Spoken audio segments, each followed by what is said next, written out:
మీ following అయితే గనుక ఏమాత్రం తగ్గలేదు. వెనక కార్స్ అన్నీ మీకోసమే వచ్చాయి.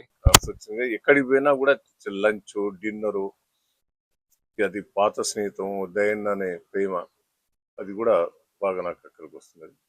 ఒకటి, తెలంగాణ డెవలప్మెంట్ అయిందని ప్రతి ఒక్కరు చెప్తున్నారు. అది కేసీఆర్ గారి కృషితోటి ప్రతి గ్రామం డెవలప్మెంట్ అయింది. సరే, పొలిటికల్గా నేను మాట్లాడదలుచుకోలేదు. డెవలప్మెంట్ విషయంలో ఒకటైతే కేసీఆర్ గారు కృషిని అయితే ప్రతి ఒక్కరు కోరుతున్నారు. రాజకీయాలకు అతీతంగా తెలంగాణ తెచ్చాడు. ప్రతి ఊళ్ళో నీళ్లు తీసుకొచ్చాడు, కరెంట్ ఇచ్చాడు, రైతులను ఆదుకున్నాడు, ఊళ్ళు బాగు చేశాడు. నాకు అదృష్టం ఏంటంటే నేను పంచాయతీరాజ్ మినిస్టర్గా ఉండటం వల్ల గ్రామాలు కూడా నా నాయకత్వంలో బాగా డెవలప్మెంట్ అయినాయి. ఊర్లు కూడా బాగుపడ్డాయి. ఒక పరిశుభ్రత ఇక్కడ చూసిన తర్వాత నేను అనుకున్నా, అబ్బా ఇక్కడ పరిశుభ్రత ఎట్లున్నది, ఇంకా మన డెవలప్మెంట్ కావాలి. మేము చాలా కష్టపడ్డాం 5 ఏళ్ళు. కేసీఆర్ గారు ఇచ్చిన సూచనలతోటి ప్రతి ఊళ్ళో డంపింగ్ యార్డ్ పెట్టాం.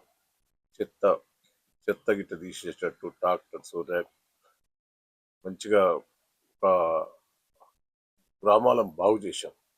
ఇంకా బాగు చేయాలి. దాన్ని ఇంకా మనం డబ్బులు పడతలేవు గ్రామాల్లో డెవలప్మెంట్ కోసం.